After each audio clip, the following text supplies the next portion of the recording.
Assalamualaikum warahmatullahi wabarakatuh. Di video ini kita akan membahas mengenai Syekh Jumadil Kubro. Di dalam sumber-sumber historiografi, kisah tokoh yang dikenal dengan Syekh Jumadil Kubro ini memiliki banyak versi. Menurut Peugeot dalam Literature of Java, Catalog Reasons of Javanese Manuscripts in the Library of the University of Leiden and other collection in the Netherlands, disebutkan bahwa pada zaman kuno terdapat 4 orang suci beragama Islam, yakni Jumadil Kubra di Mantingan, Nyampo di suku Domas, Dada Petak di Gunung Bromo, dan Maulana Ishak di Balambangan. Menurut Martin van Bruynesen dalam kitab kuning pesantren tarekat dan tradisi-tradisi di Indonesia, nama Jumadil Kubro yang mirip nama Arab tergolong aneh karena melanggar tata bahasa Arab. Kata Arab kubro adalah kata sifat dalam bentuk muannas atau feminim.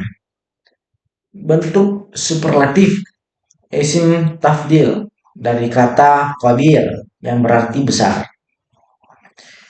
Bentuk kata muzakkar atau maskulin yang sesuai adalah akbar.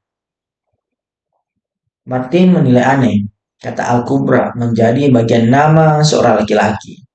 Karena itu Martin berpendapat nama Jumadil Kubro adalah penyingkatan nama Najumuddin Al-Kubro menjadi Najumadinil Kubro yang dihilangkan bunyi suku kata pertamanya menjadi Jumadil Kubro. Dalam Kronika Banten, Syekh Jumadil Kubro digambarkan sebagai seorang nenek moyang Sunan Gunung Jati. Dikisahkan bahwa salah seorang putra Syekh Jumadil Kubro yang bernama Ali Nurul Alam tinggal di Mesir. Ali Nurul Alam berputra Syarif Abdullah.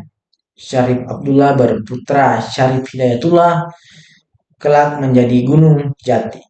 Sementara itu, menurut Babak Cirebon, tokoh Syekh Jumadil Kubro dianggap sebagai leluhur Sunan Gunung Jati dan wali-wali lainnya seperti Sunan Bonang, Sunan Ampel, dan Sunan Kalijaga. Sedangkan menurut Kronika Gresik, Syekh Jumadil Kubro memiliki hubungan darah dengan Sunan Ampel dan tinggal di Gresik. Putra Syekh Jumadil Kubro bernama Maulana Ishak dikirim ke Belambangan untuk melakukan islamisasi di sana. Maulana Ishak adalah ayah dari Sunan Giri. Jadi Syekh Jumadil Kubro menurut versi ini adalah kakek dari Sunan Giri. Sejalan dengan Kronika Gresik, Raffles dalam The History of Java yang mencatat kisah-kisah legenda Gresik menyebutkan bahwa Syekh Jumadil Kubro ini bukanlah seorang tokoh nenek moyang, melainkan seorang pembimbing wali yang pertama.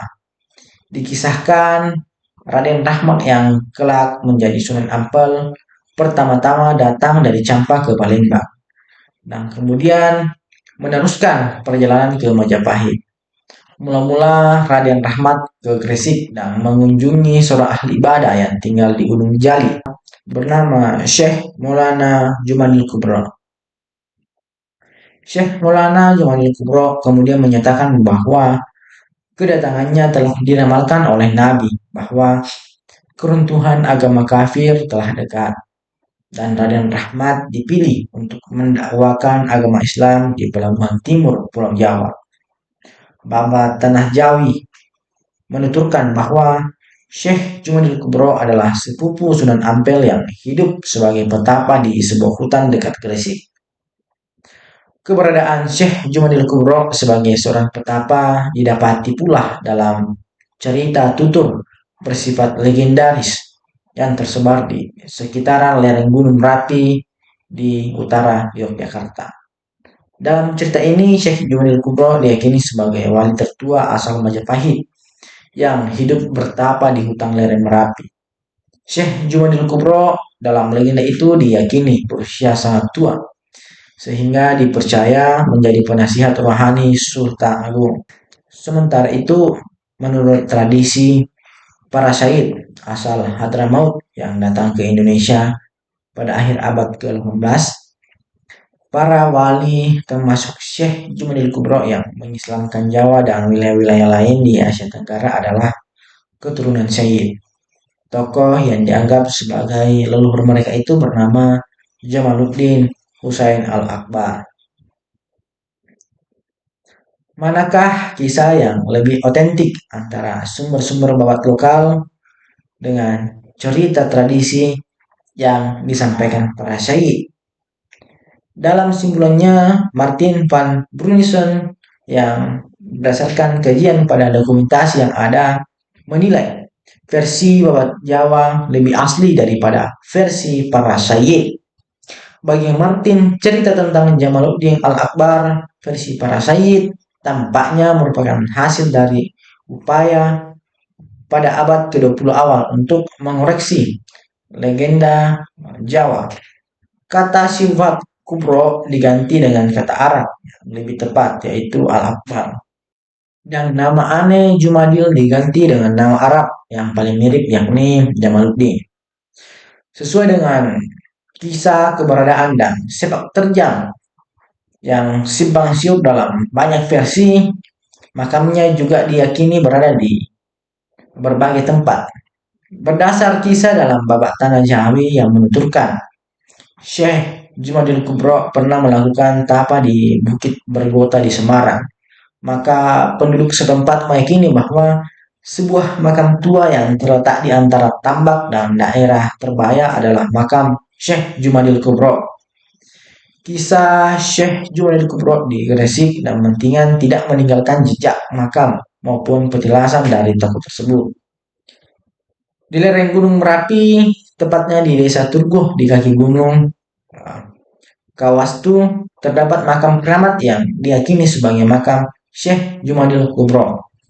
Satu-satunya makam yang diyakini umum sebagai kuburan Syekh Jumadil Kubro adalah terletak di kompleks makam Tri Laya di Kabupaten Mojokerto.